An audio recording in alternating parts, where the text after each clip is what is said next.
ಸ್ನೇಹಿತರೆ, ಈಗ ರಾಜ್ಯದಲ್ಲಿ ದಿನ ಬೆಳಗಾದರೆ RSS ನೋಂದಣಿಯದ್ದೇ ಚರ್ಚೆ.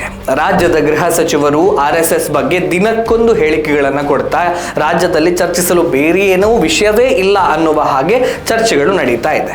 ದೇಶದಲ್ಲಿ ಎಲ್ಲಾ ಸಂಘ ಸಂಸ್ಥೆಗಳು ನೋಂದಣಿ ಮಾಡಿಕೊಳ್ಳುವುದು ಕಡ್ಡಾಯವಿಲ್ಲ ಅಂತ ದೇಶದ ಕಾನೂನು ಸಂವಿಧಾನವೇ ಸ್ಪಷ್ಟವಾಗಿ ಹೇಳಿದೆ. ಹೀಗಿದ್ದರೂ ಕೂಡ RSS ನೋಂದಣಿ ಆಗಿಲ್ಲ ಅಂತ ಹಾಡಿದ್ದೇ ಹಾಡು ಕಿಸ್ಬಾಯಿ ದಾಸ ಅನ್ನುವ ಹಾಗೆ ದಿನನಿತ್ಯ ಪದೇ ಪದೇ ಅದನ್ನೇ ಹೇಳುತ್ತಾ ಇದ್ದಾರೆ. ಅಂದಹಾಗೆ ದೇಶದಲ್ಲಿ RSS ಮಾತ್ರ ಅಲ್ಲ, ಬೇರೆ ಬೇರೆ ಸಂಘಟನೆಗಳು ಕೂಡ ಯಾವುದೇ ಸಕ್ಷಮ ಕಾಯ್ದೆಯ ಅಡಿಯಲ್ಲಿ ನೋಂದಣಿ ಆಗದೆ ದೇಶದಾದ್ಯಂತ ತನ್ನ ಕಾರ್ಯಚಟುವಟಿಕೆಗಳನ್ನು ನಡೆಸ್ತಾ ಇದೆ. ಅವುಗಳಲ್ಲಿ ಇವತ್ತು 2 ಸಂಘಟನೆಗಳನ್ನು ಮಾತ್ರ ನೋಡೋಣ. ಯಾಕಂದ್ರೆ ಆ 2 ಸಂಘಟನೆಗಳು ಪ್ರಸ್ತುತ ದೇಶದಾದ್ಯಂತ ಚಟುವಟಿಕೆಗಳನ್ನು ನಡೆಸುತ್ತೆ. ಭೀಮ್ ಆರ್ಮಿ ಈ ಹೆಸರನ್ನ ಹೆಚ್ಚಿನವರು ಕೇಳಿಯೇ ಇರ್ತೀರಿ. 2015ರಲ್ಲಿ ಉತ್ತರ ಪ್ರದೇಶದಲ್ಲಿ ಚಂದ್ರಶೇಖರ್ ಆಜಾದ್ ಅನ್ನುವಂತಹ ವ್ಯಕ್ತಿ ಈ ಸಂಘಟನೆಯನ್ನ ಸಾಮಾಜಿಕ ಚಳುವಳಿಯ ರೂಪದಲ್ಲಿ ಪ್ರಾರಂಭ ಮಾಡಿದರು. ದಲಿತ ಸಮುದಾಯಗಳ ನಡುವೆ ಕೆಲಸ ಮಾಡುವಂತಹ ಈ ಸಂಘಟನೆ ಇದುವರೆಗೆ ದೇಶದ ಯಾವುದೇ ಕಾಯ್ದೆಯ ಅಡಿಯಲ್ಲಿ ನೋಂದಣಿ ಆಗಲಿಲ್ಲ. ಅದರ ಸಹಯೋಗ ಸಂಸ್ಥೆಯಾಗಿರುವಂತಹ ಭೀಮ್ ಆರ್ಮಿ ಏಕ್ತಾ ಮಿಷನ್ ಸಂಸ್ಥೆ ಮತ್ತು ಭೀಮ್ ಆರ್ಮಿಯ ರಾಜಕೀಯ ಪಕ್ಷವಾಗಿರುವಂತಹ ಆಜಾದ್ ಸಮಾಜ್ ಪಾರ್ಟಿ ನೋಂದಣಿ ಆಗಿದೆ. ಪ್ರಸ್ತುತ ಚಂದ್ರಶೇಖರ್ ಆಜಾದ್ ಆ ಪಕ್ಷದಿಂದಲೇ ಆಯ್ಕೆಯಾಗಿರುವಂತಹ ಏಕೈಕ ಸಂಸದ. ಹೇಗೆ RSS ಅಡಿಯಲ್ಲಿ ಬರುವಂತಹ ಸಂಘಟನೆಗಳು ದೇಶದ ಬೇರೆ ಬೇರೆ ಕಾನೂನಿನ ಅಡಿಯಲ್ಲಿ ನೋಂದಣಿ ಆಗಿದೆಯೋ ಹಾಗೆಯೇ ಭೀಮ್ ಆರ್ಮಿಯ ಸಂಘಟನೆಗಳು ಕೂಡ ನೋಂದಣಿ ಆಗಿದೆ. ಹಾಗಂತ ಭೀಮ್ ಆರ್ಮಿ ಎನ್ನುವಂತಹ ಮಾತೃ ಸಂಸ್ಥೆ ಇನ್ನೂ ನೋಂದಣಿ ಆಗಲಿಲ್ಲ.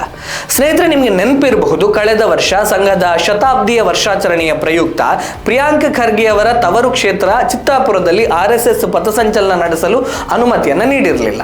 ಆ ಸಮಯದಲ್ಲಿ RSSಗೆ ಪಥಸಂಚಲನ ನಡೆಸಲು ಅನುಮತಿ ಕೊಡುವುದಾದರೆ ಅದೇ ಸಮಯದಲ್ಲಿ ನಮ್ಮ ಸಂಘಟನೆಗೂ ಅನುಮತಿ ನೀಡಬೇಕು ಅಂತ ಭೀಮ್ ಆರ್ಮಿ ಸಂಘಟನೆ ಪಟ್ಟು ಹಿಡಿದಿತ್ತು.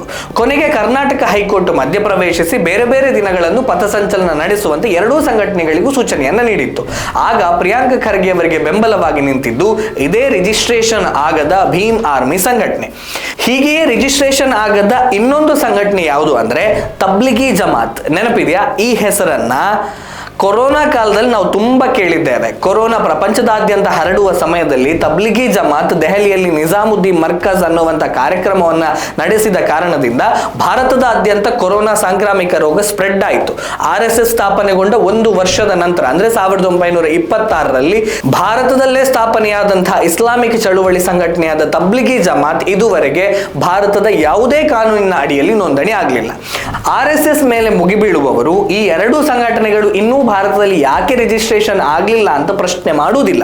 ಯಾಕಂದ್ರೆ ಅವರಲ್ಲಿ ಇರುವುದು RSS ವಿರೋಧಿ ಮಾನಸಿಕತೆ ಅನ್ನೋದು ಬಿಟ್ಟರೆ ಬೇರೆ ಏನೂ ಅಲ್ಲ. ಅಂದ ಹಾಗೆ ಈ ಸಂಘಟನೆಗಳು ನೋಂದಣಿ ಆಗಬೇಕು ಅಂತಾನು ನಾವು ಹೇಳೋದಿಲ್ಲ. ಯಾಕಂದ್ರೆ ಭಾರತದಲ್ಲಿ ಸಂಘಟನೆಗಳು ಎಲ್ಲವೂ ಕೂಡ ನೋಂದಣಿ ಆಗಲೇಬೇಕು ಅನ್ನುವಂತಹ ಕಾನೂನು ಇಲ್ಲ ಅಂತ ನಮಗೆ ಬಹಳ ಸ್ಪಷ್ಟವಾಗಿ ಗೊತ್ತಿದೆ. ಅದನ್ನೇ ನಾವು ಮತ್ತೆ ಮತ್ತೆ ಮತ್ತೆ ಮತ್ತೆ ನಮ್ಮ ರಾಜ್ಯದ ಗೃಹ ಸಚಿವರಿಗೆ ತಿಳಿಸುವ ಪ್ರಯತ್ನ ಮಾಡ್ತಾ ಇದ್ದೇವೆ ಅಷ್ಟೇ.